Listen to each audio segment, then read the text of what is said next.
All right. Hello, everyone, and thank you all for joining us today. My name is Ryan Spillers, Program Coordinator for the Alliance for Innovation, and I would like to welcome you all to today's virtual session, something our panel and us are calling Customizing Budget Engagement for Your Community. Today's session is being brought by the Alliance for Innovation, Balancing Act, and Jeremy Lucas, Senior Budget and Management Analyst with Milwaukee County, Wisconsin.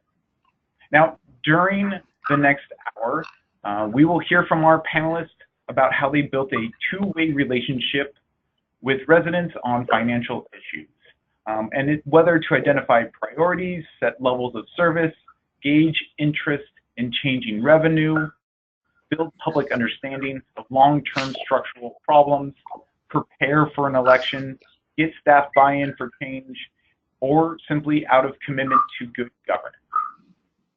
Now, before we do get started and dive into things here, one item to note to everyone that has signed up for today's session, we have made some amendments from its previously planned broadcast. Due to Hurricane Florence, our panelists in Norfolk, Virginia are not able to make it today. Instead, we have planned a part 2 session on October 10th. And the registration link has been sent out via email to that one. So today's session will be a bit shorter, though just as informative. To register, please view that email, but I will also be connecting it to you right now through the chat box.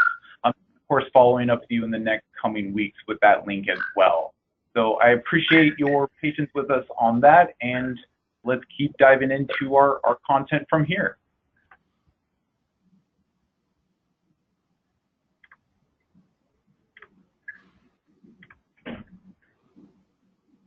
All right, so before I do go in and introduce it to our panelists and turn it over to them for to hear their stories and their presentations, let me first remind you all about the Alliance and, well, our goal here today. It is through our incredible members that we aim to build sustainable, long-term, innovative cultures and help spread leading and emerging practices. Our hope here today is that we build a conversation around budgets and make that conversation more robust by hearing from you all. And we'll get to hear in just a moment on how you can submit those ideas and comments and questions. Also, to continue growing this conversation, I will be live tweeting through today's session at our handle there at @transformgov. But you can join us by tagging that handle, as well as tagging a few of our friends here. We have @BalancingActEP and, of course, @MilcoPSB. So please join in the conversation on social if that's your cup of tea. All right. And finally, I wanted to highlight real quick on how you can use GoToWebinar. So I won't dive into all these options. Really what we want to focus in on is that yellow circle number 3, where we can get your ideas, comments, and questions. So on what's highlighted there, expand that section by pressing that sign. And from there, please add your question, hit submit, and I will get it on my end. And at the end of today's session, we will have a Q&A. And at that point, we will provide all these to our panelists here today. So feel free to send those comments, ideas, and questions in at any time, and I'll be collecting them on my end. All right. So for what you all tuned in for, today's main presentation will be presented by Chris Adams and Jeremy Lucas. All right, well, Chris has worked in public policy and facilitation for over 25 years.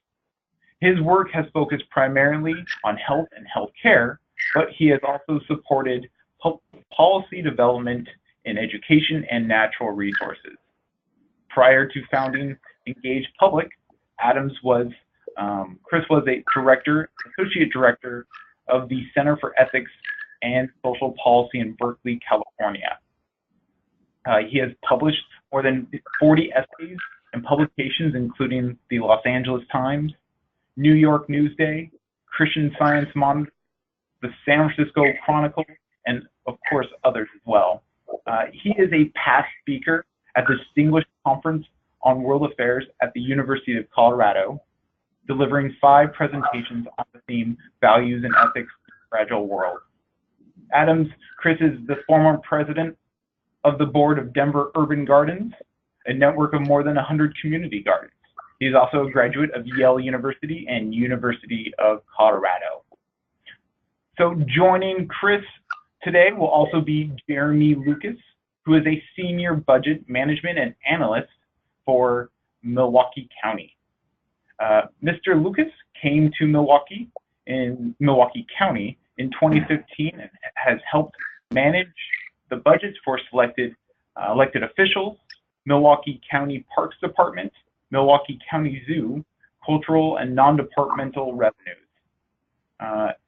Jeremy also managed Milwaukee County's Balancing Act software for the 2018 budget public engagement campaign, #EngageMKE. Jeremy also runs the Twitter account for the Office of Strategy and Budget, as we tagged on a few slides ago. He is a graduate from the University of Wisconsin-Milwaukee with a master's in public administration. Well, at this point, I would like to welcome Chris and Jeremy to today's session, and from here, I will hand it off to Chris.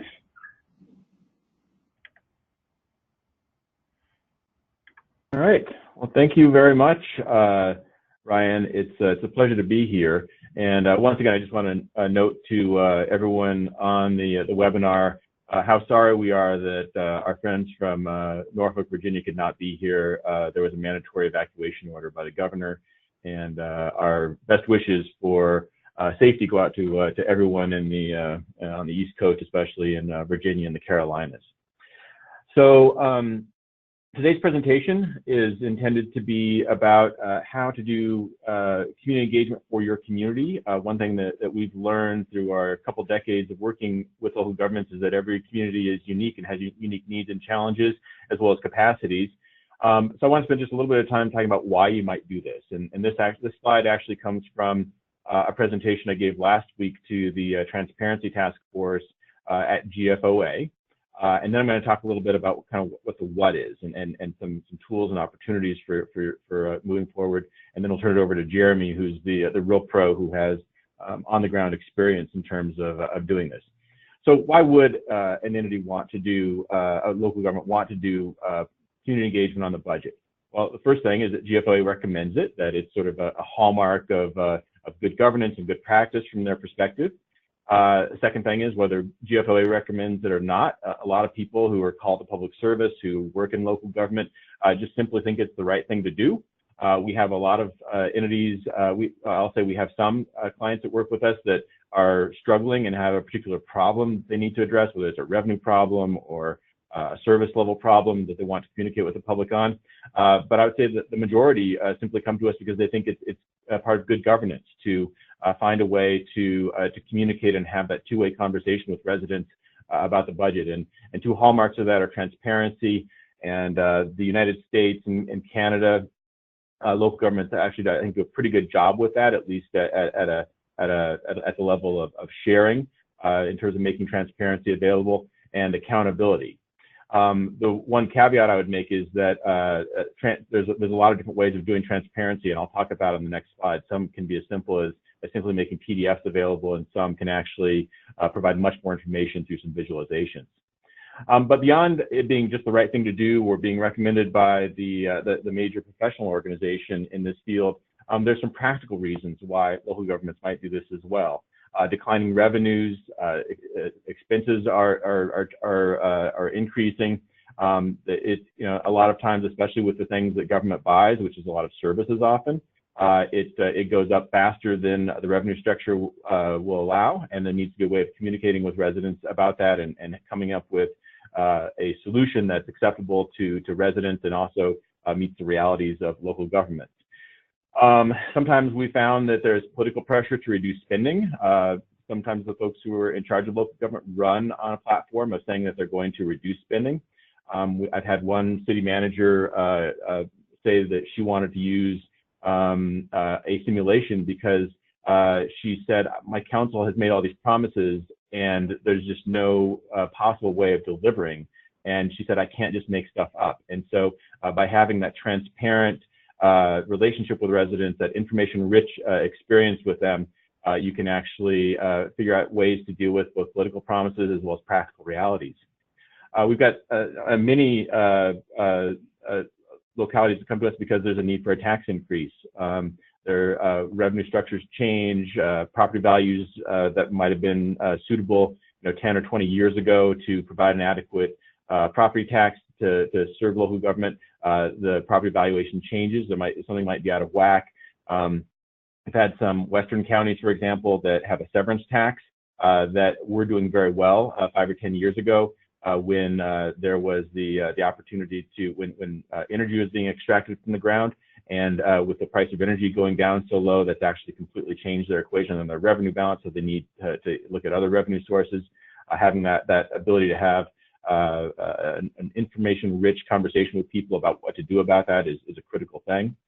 There are a lot of governments in the U.S. and Canada have some structural issues that need to be dealt with: legacy infrastructure, bridges that need to be repaired, roads, other types of infrastructure. There's I think a growing concern about the viability of pension funding and those long-term consequences. And so there needs to be these are sort of boring, abstract issues, and there needs to be a way to have a conversation with people. And then the last thing, and this comes from some conversations with a lot of leading thinkers and observers, as well as practitioners in local government, is to find more ways of getting value for sharing transparency. We've heard from a number of clients that are concerned that just by being transparent, sometimes it's a data dump, sometimes it's a more visual affair, that there needs to be a way of getting that two-way relationship there. So transparency is terrific, but there needs to be a way of making it a two-way relationship as well. Next slide, please, Ryan. And then this next slide also comes from the presentation I gave last week to GFOA, and that's what's the what. So if you are of the belief, for either practical reasons or good governance reasons or a combination of both, that public engagement on the budget is appropriate, what are the options? And so the old standby is public meetings. Sometimes I've not heard very many good stories about public meetings on the budget.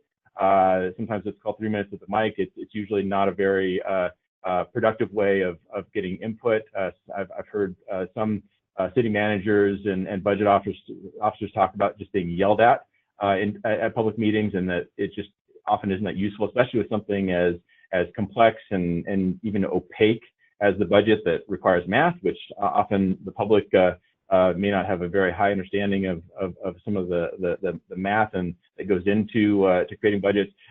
Often not very effective. But that is an option, and it's certainly a hallmark of governance in America and Canada. With the internet coming of age, PDFs of the budget have become ubiquitous. I don't think I can think of a local government that I've tried to find a PDF of their budget and I couldn't find that, so that's a very positive thing. TAPR's financial report, that's all becoming more and more available.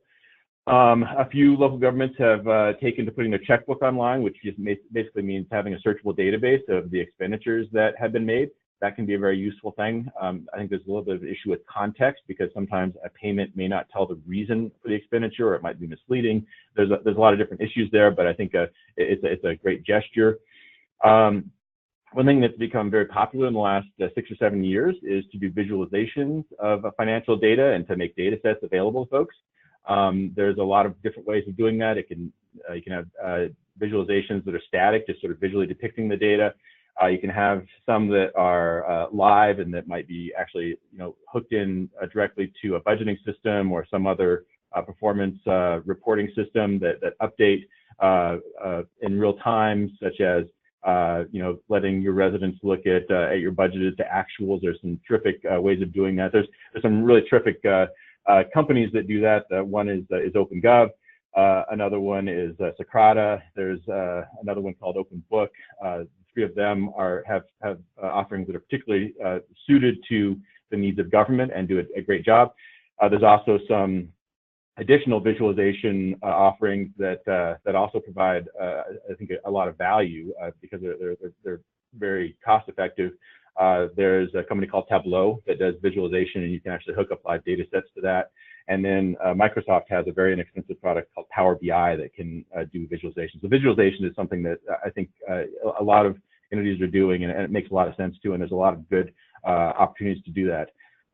The bottom two are sort of either new or newly useful. One is tax receipts. There's a scholar at the University of North Carolina, Whitney Alfonso, several years ago wrote an article about why local government should provide a tax receipt as a way of providing accountability. And the nice thing about it was she gave sort of a how-to in her article where she talked about doing the math and coming up with an average resident and then putting a tax receipt in like a utility bill, an annual utility bill, or an annual tax bill, something like that. There is some software, and I'll actually demo this a little bit later in the presentation about how you can do that online in a much more dynamic way. And I think, and even one that doesn't just look at an average person, but can allow residents to sort of estimate their taxes paid and then get a much more accurate accounting of what they're getting for their taxes and what they're paying for it.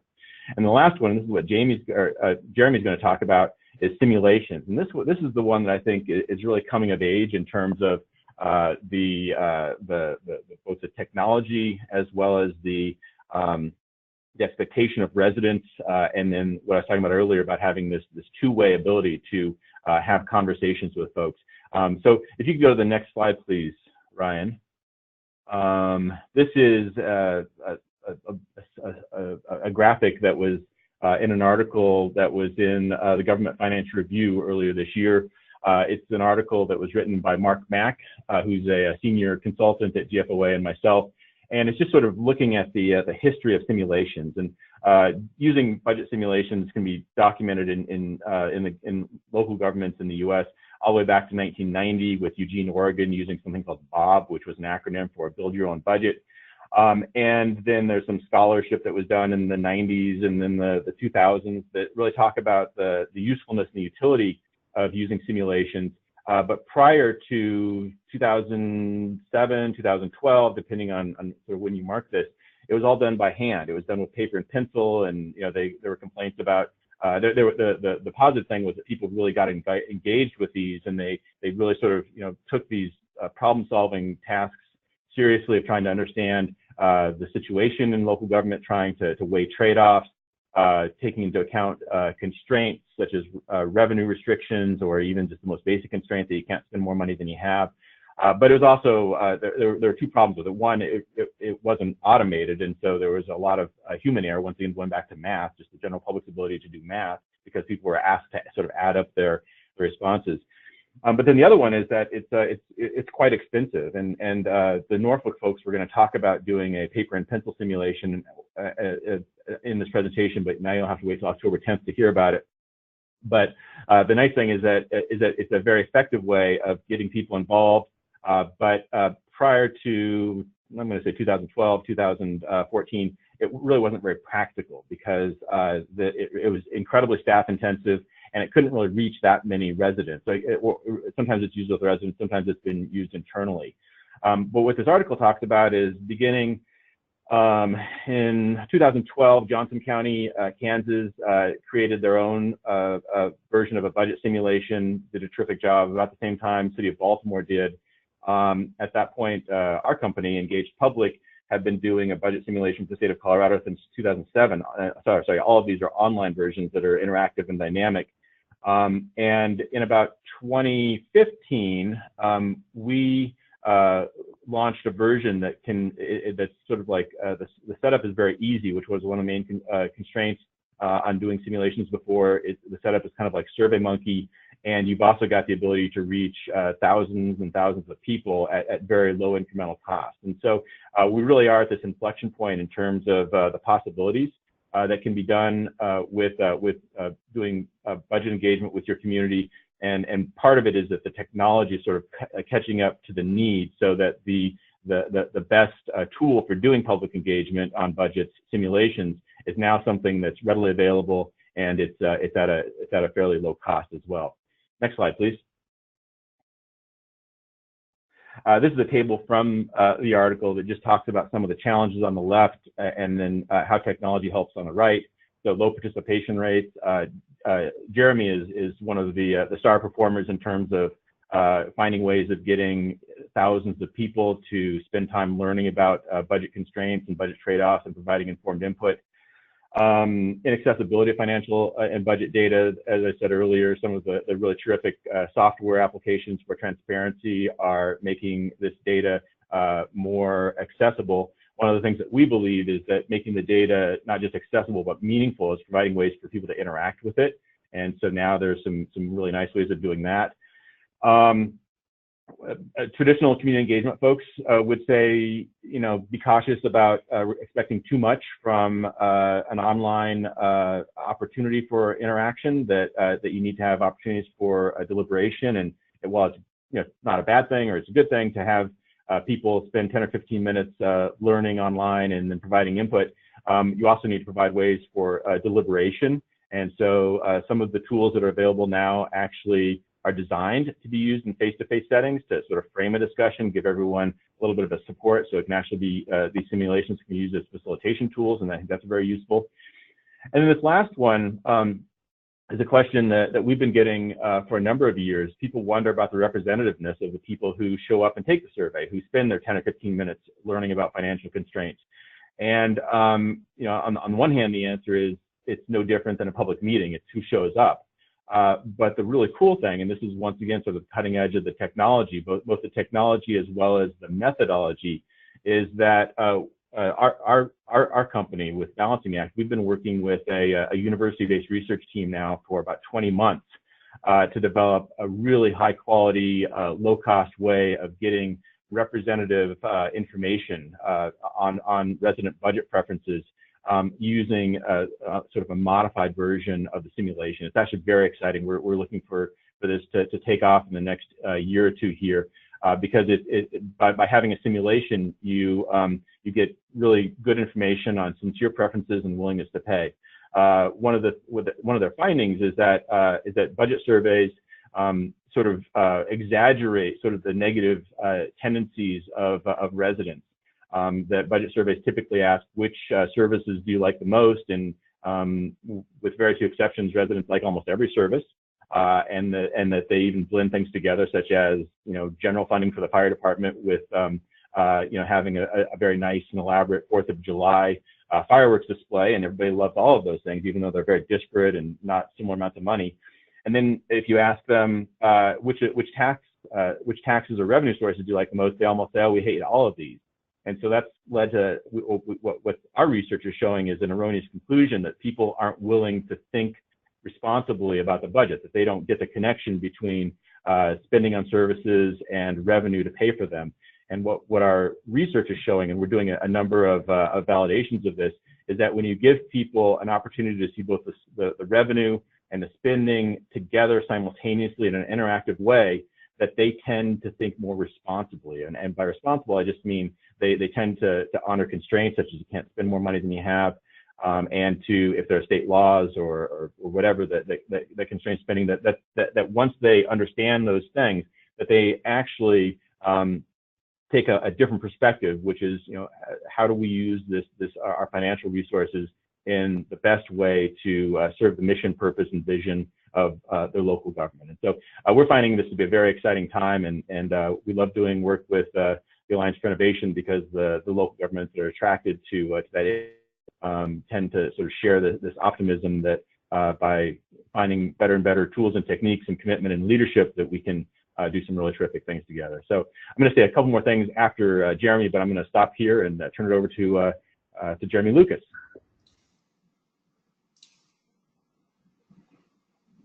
All right.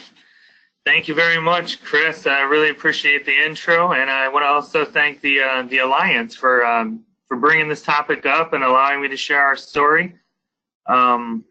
Chris has been very helpful in kind of helping us navigate the technical portion of how to get this information out and to people. So what I'm going to do today is just share a little bit of a case study on our journey. We've done some extensive budget engagement the past 2 years, and we're actually wrapping up the second year as we speak here. So Let me just introduce you a little bit to Milwaukee County. We are the home of, next slide, please, Ryan, if you can. We're the home of Harley-Davidson, Johnson Controls, Northwestern Mutual Life. We do have some teams, the Bucks and the Brewers.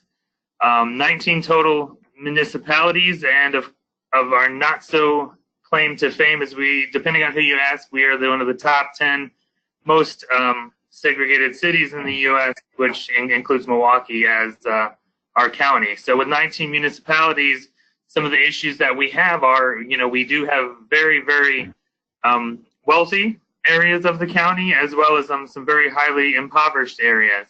And no pun intended, but the issue is to balance a budget affecting both of the priorities of each of those populations.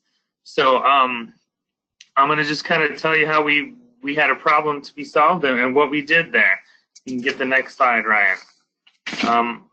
Budget engagement, as Chris pointed out, with public hearings and things, tended to be pretty, it just wasn't very useful. What you see on that slide actually is an actual picture from one of our budget hearings related to the Parks Department. It was a proposal to charge for parking as a new revenue stream in the Parks Department, and that was met with high levels of opposition. And the problem with traditional budget hearings is we used to do them about 2 or 3 years ago. 3 years ago, the budget hearing was much like you would have expected, and I expect it is a lot of different places across the country. There's a sign-up sheet, there's a microphone, the elected officials sit kind of in the front, and everyone gets about 3 minutes to try to persuade and change the minds of those in charge of determining where the finances go. What we found was it was really dominated by special interest groups. They were really interested in just saving their own program or advancing, the specific issue of that group. And it didn't really show how every other part of the budget was connected. They were always like, it's not our problem to figure out what to do. You just need to save our program, and it's up to you to figure out what to do with the rest of that funding. So that was really one of the issues that we were looking to solve is how do we make this time useful? And you can go to the next slide, Ryan. Another issue that we were running into was about 2 years ago, there was a lot of changes in state legislation. What you see is a picture of our wonderful county board. And as the two branches disagreed on a lot of things, the state legislature also did as well. So they moved our legislative branch to part-time, and they kind of revamped the structure of power in the county. What that really led to was a shift in power to the executive branch. And more importantly, we had a lot of distrust and animosity between the two branches, leaving us with policy paralysis. Nothing ever got done, and I know that no one has ever seen that before on any level, but we were experiencing it pretty strongly to the point where day-to-day things were just being bogged down by this issue. So next slide, please, Ryan.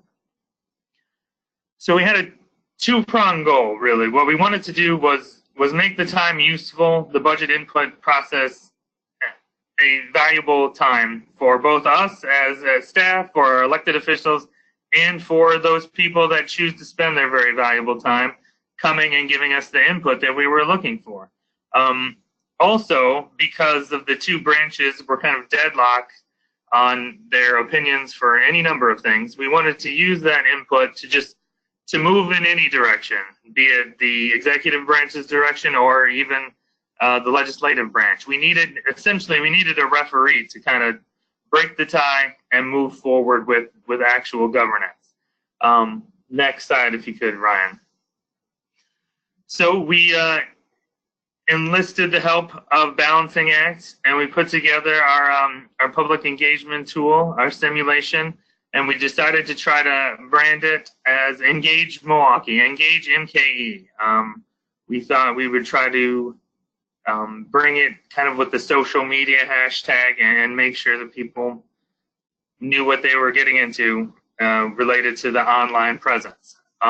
So for the tool, our main goal as a staff was transparency.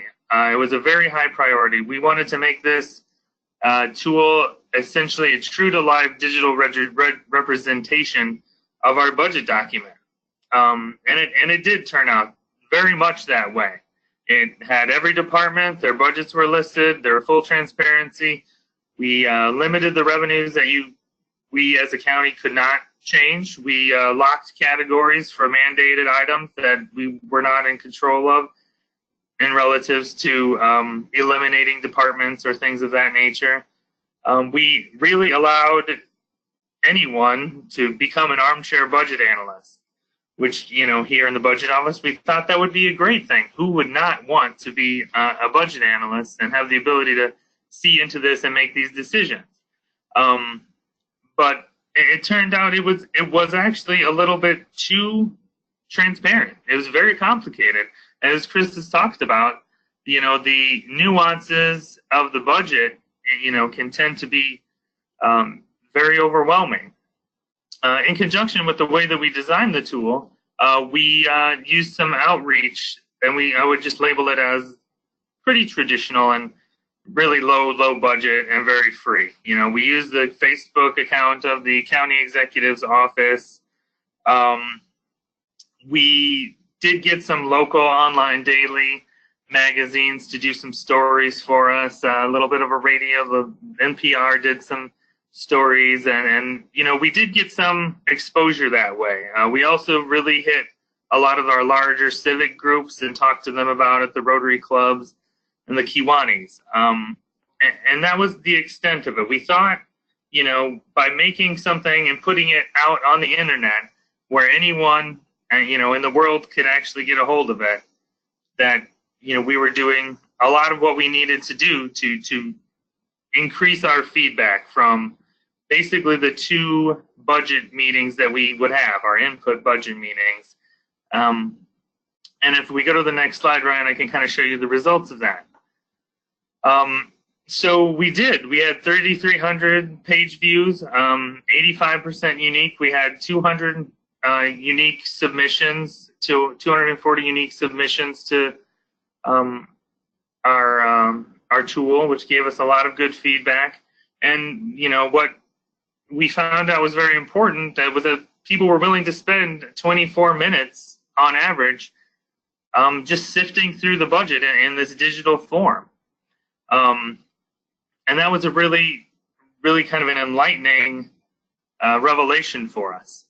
Some of the issues that we ran into was that there was a big skepticism that we essentially, were leading the witness. We designed the tool to achieve a predetermined outcome. And the other thing that was something that we were struggling with is that there were no good answers. A lot of the feedback that we got was that there was a little bit of a frustration because the end user didn't really like the results that they came to as they were going through the tool. And that was also revealing for us. And one last note on this part is that our social media channels kind of determine the population reached for our engagement. So when we used the Facebook or we used the Twitter accounts and we went to civic organizations that are already civically engaged, your Rotary clubs, your Kiwanis, and the demographic populations that use some of the social media tools, especially Twitter, are tended to be high on the socioeconomic scale. So what we realized is when we went to those groups, they were, maybe the ones that were already coming to our budget hearings, and they were already engaged. So what we needed to get to were other people. And we realized that if people were willing to spend a lot of time on the site delving into the information, but they got frustrated by, the results of what they were working on, more or less due to the fact that the structures in place, our revenue streams, our mandated expenditures and things, led them to that. More so, we feel, than the design of the tool. What we talked about is, what we needed to use this more for was as an educational tool. And that is actually what we really worked on doing this year as we revamped it and gave it another go.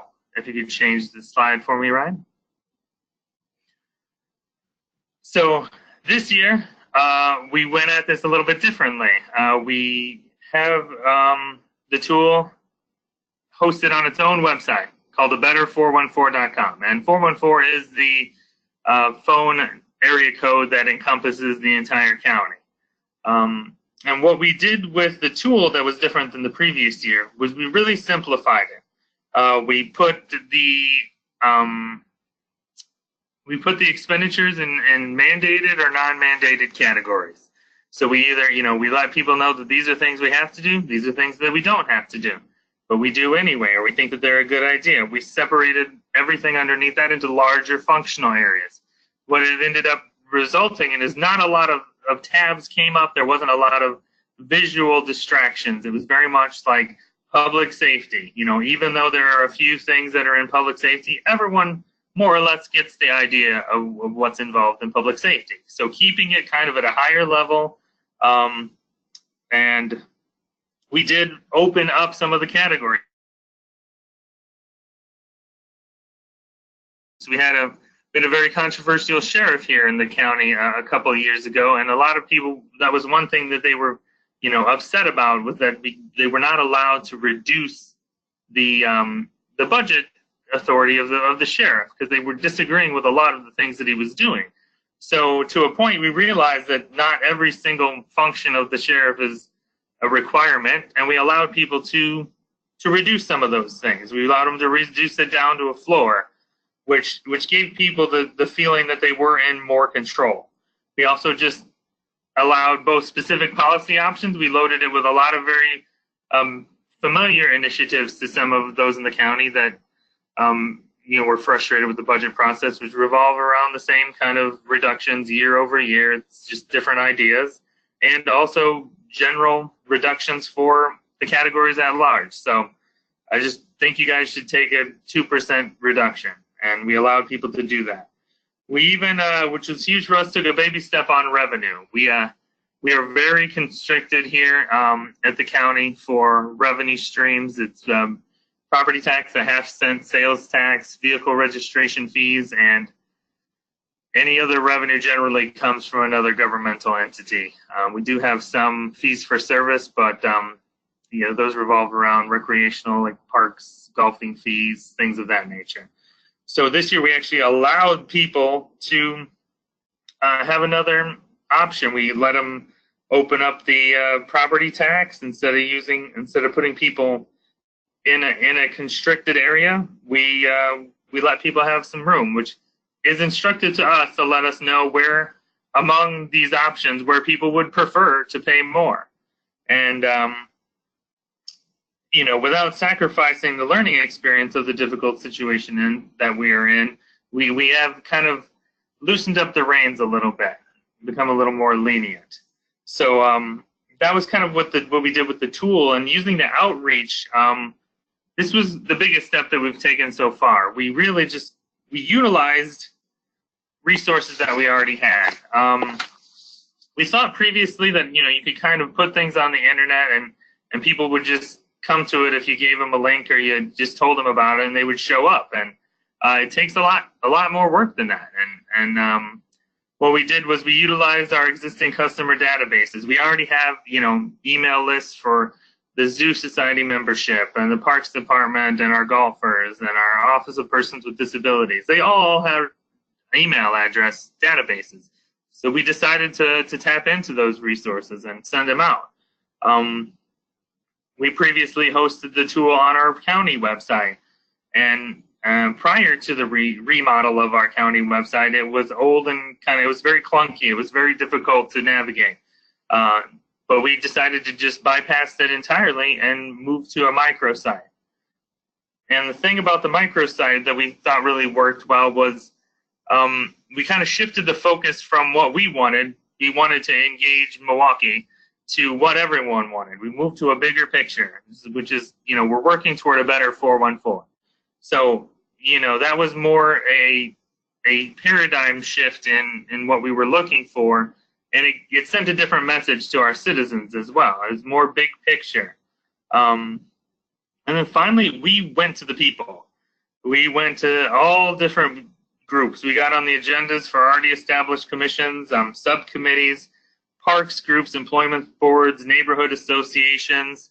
The tool will be open about 60 days, and we've gone to over 30 meetings. So about every other day in the county, somebody was, either from the county executive staff or our office, the budget office, someone has heard about this tool one way or another.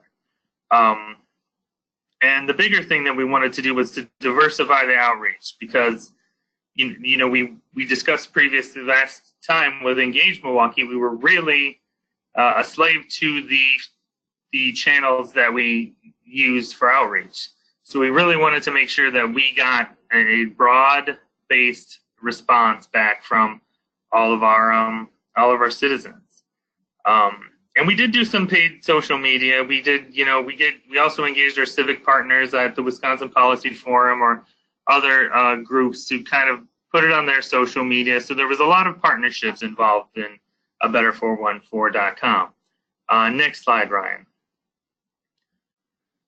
So what's that translated to so far? We plan to close the tool actually at the end of the week here.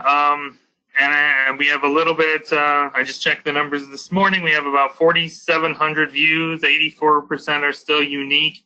That's 645 submissions and 25 minutes, almost 26 minutes average time on site. So we had a 250% increase in our engagement so far. And some of the things that are most encouraging include the fact that we do have some representation from some of our highest poverty zip codes. It's much more representative, much more diverse.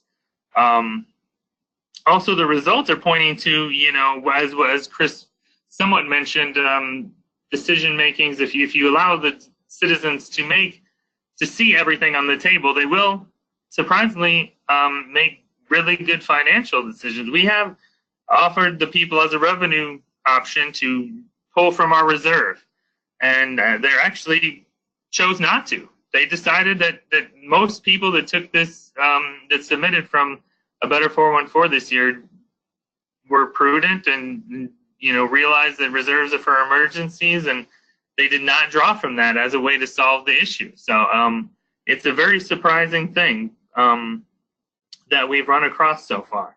And more, and what we've run to the qualitative feedback is that, people have stopped kind of complaining about the things that we do here in the county, and they've turned their attention to, the larger structural issues around the way that the state funds municipalities and just the way that we work here. So, instead of fighting against each other or being mad about the smaller decisions that we are capable of making here, they're really coalescing around the idea that, not our county, but every county and all their local municipalities, there is a little bit of an imbalance in the way that those revenues are distributed. And so it's kind of led to a really better focus on higher level policy decisions. And we're very happy about that so far.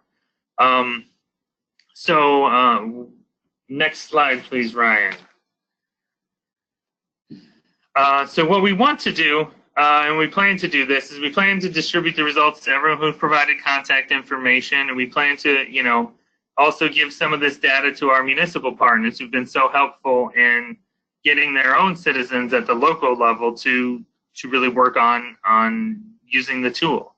And we've really determined that we've sparked a little bit of a fire in a lot of people as well, and we want to continue that engagement. So what we know is there are at least 4,000 people, give up about 30 minutes of their time to just dig into our finances, and they care that much. So we want to continue that relationship. We've got them, and we want to maintain that kind of engagement with them moving forward. Possibly, to help put pressure on the legislature to reevaluate some of their local funding sources, or even just to have the large-scale conversation about which priorities people are willing to pay for, or which priorities are, where they are in line, like what place parks should have in reference to some of the health and human services or safety net options. And as we've determined, we realized that with Engage Milwaukee, and now also so far with the Better 414, people are willing to pay more for the services that they care about. And it's an amazing thing. And it's kind of opens some eyes, but if people find a value in the things that you do, they are willing to pay for them. So that's kind of where we've been so far. Next, I would like to just take you guys through a little bit of some of the deeper dashboard analytics that we've gotten from Balancing Act and our simulation that help people understand that we're looking to use this moving forward, very much deeper into the year and operationally. So if I can get that screen, I will show you guys a little bit here on what we've discovered.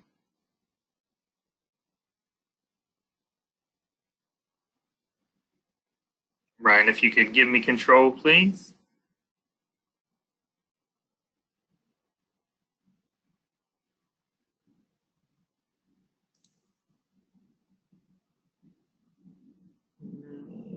Ryan, this is Chris. I think you might have given the control to me instead of Jeremy. You are correct. Let me readjust that now. Okay.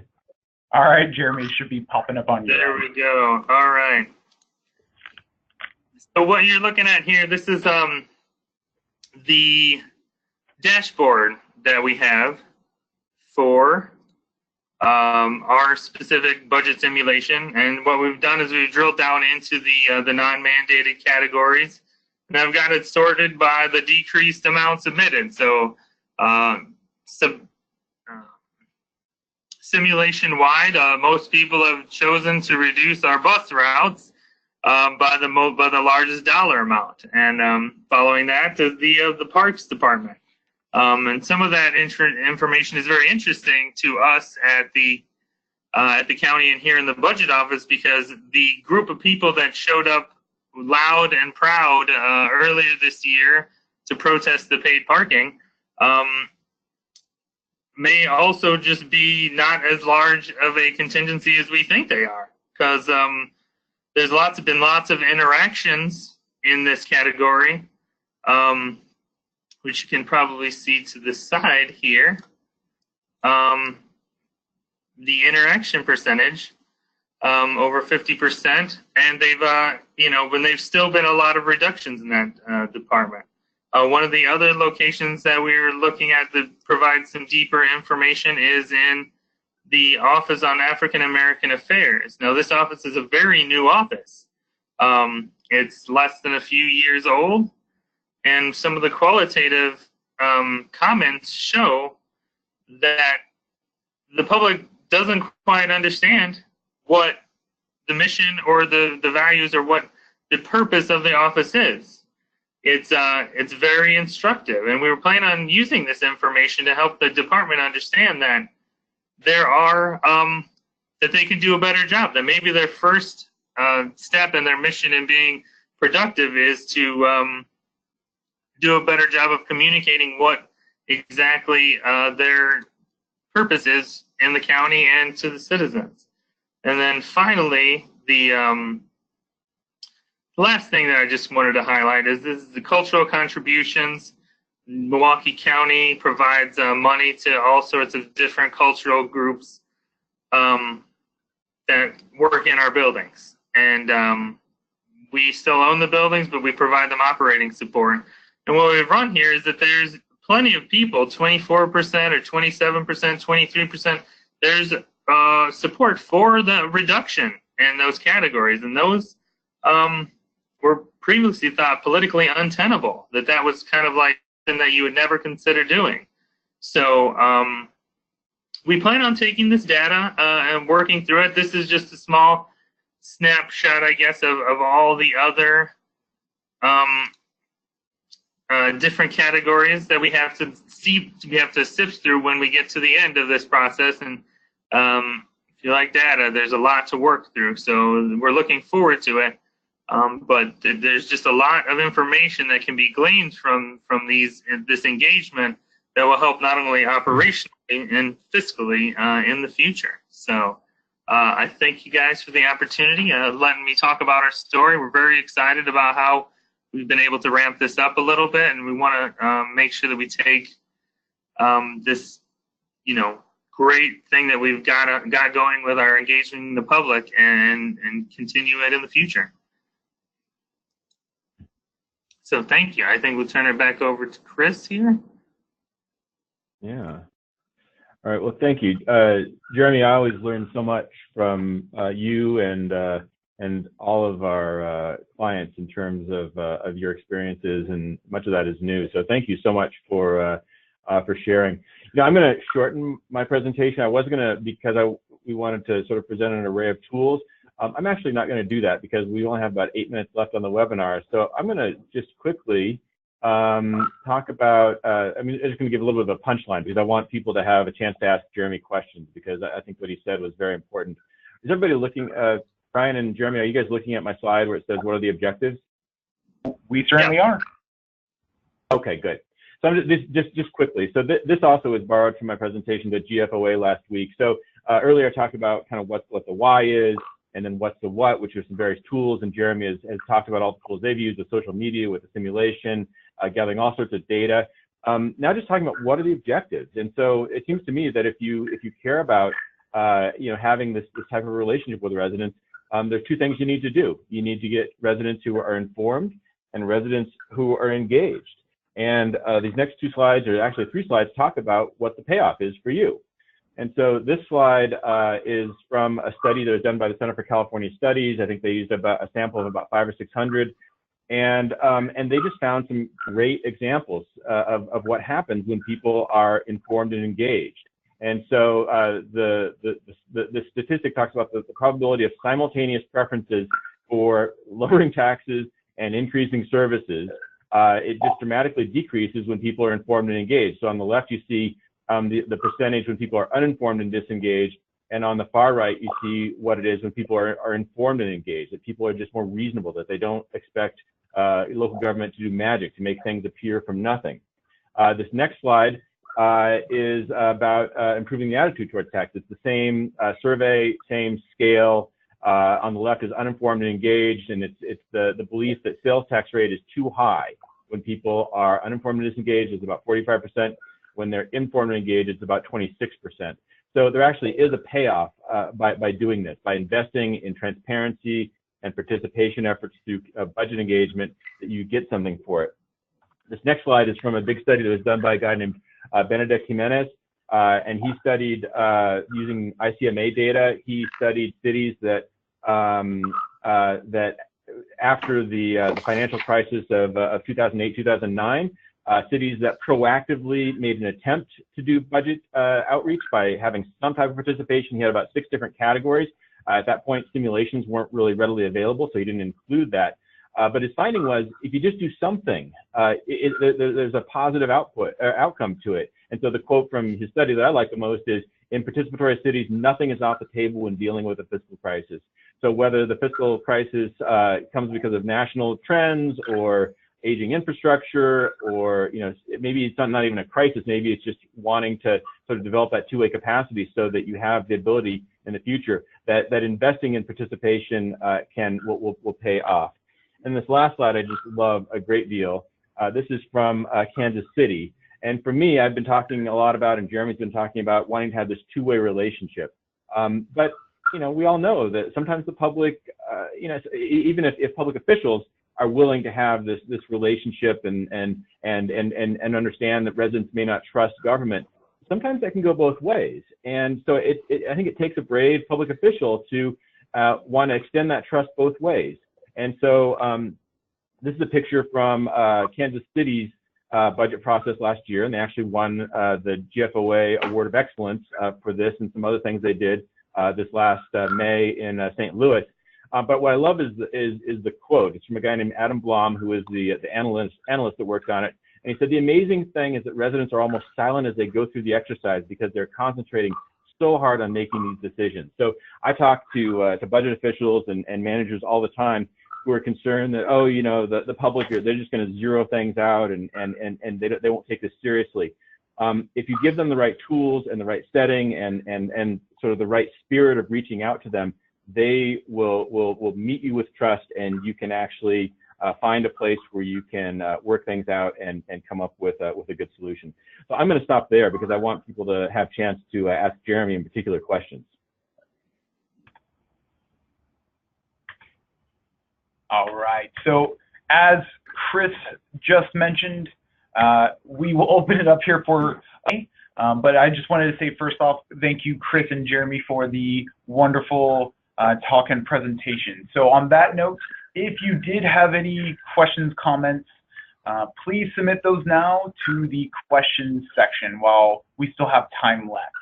So on that note, with the ones that we have gone in, let's dive on in while we still can. So Jeremy, one thing that you had mentioned towards the end of your presentation was regarding that citizens once they are more than willing to fund the programs they care about. And you said that you highlighted how sometimes you got to demonstrate that mission. Did you pick up on anything that, is there methods in which you can highlight the services that you provide to up that level of citizen interest and wishing to maintain that service? I think what we ended up doing, what really drives a lot of it, was the use of our partners to get them to talk to their users. When their users understood, what was great is like our Office of Persons with Disabilities has a massive Twitter following, surprisingly, and they were able to engage the people that use their services, and for fear of kind of stacking the deck, though, that they really were able to respond, and even though we knew that some of them were kind of behind this department, the reality is it's a very small department, and it still forced them to make the decisions on how to balance the rest of the county-wide issues along with their priorities for the services they really use and appreciate. Great. All right, let's jump into one other question, and as things would turn out, we do have that part 2 coming up in October. So, any questions that we don't get to touch on today, feel free to continue to add those to our post-session survey, and we will, in fact, touch on those for our next session. So let's jump into one last question here. All right. So, Jeremy, could you, may have been mentioned, but could you dive a little bit into the demographic data that was collected from the participants? For example, residents versus non-residents, did it highlight median household income, those sorts of things? Certainly, and that actually was a very important part of how we tried to, we put a lot of consideration in the types of information that we wanted to collect. If we wanted to make a lot of the categories mandatory or not, related to how much would participation fall off if the user felt that the government was trying to collect too much of their personal information. So for this specific year, we just kept zip code, but we kept a lot of information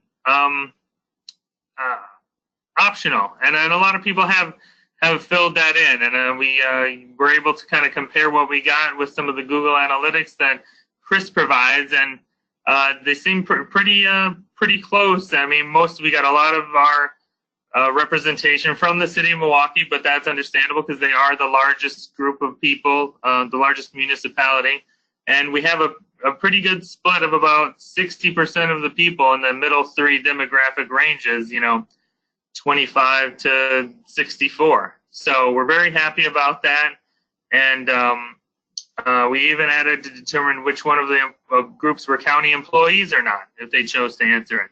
So now we almost have an employee engagement data set to add to the rest of it. So the ability to get the information is very robust. If you ask for it, you can get it. It's just a matter of making the decisions on, is it appropriate, and how much do we want to request from those that we're already asking to take time and help us out. Got it. Well, thank you so much for taking on those questions, and just to reiterate to folks, we are past that top of the hour, so if you did have questions, please still submit those, and we'll pass those on to Jeremy in the meantime, if not touch on those again in part 2. So on that note, let's do some quick wrap-up slides. So I just wanted to highlight that the handout for today's session is currently available in your control panel and accessible for download. If you are having a bit of trouble getting to that, feel free to reach out to me directly at rspillers@transformgov.org. I would be happy to provide you the handout for today's session, as well as answer any questions that you may have. All right, so I also wanted to highlight really quickly some other learning events that we have coming up, and of course, want to note again that part 2 on 1010. You can access more about that right there through that link.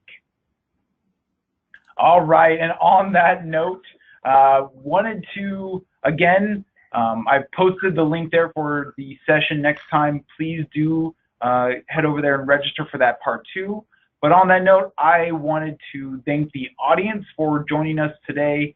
And of course, we have a post-session survey. If you could answer those questions and provide us feedback, that helps us improve our learning sessions. But beyond that, I want to finally say a big thank you to Jeremy and Chris for providing this presentation and this talk. I think you both touched on some really great things, and hopefully we can continue that conversation online and into part 2. But on that note, I want to wish everyone a wonderful rest of your day, and thank you again for joining us. Bye. All right. Thanks, everyone. Thanks to the Alliance.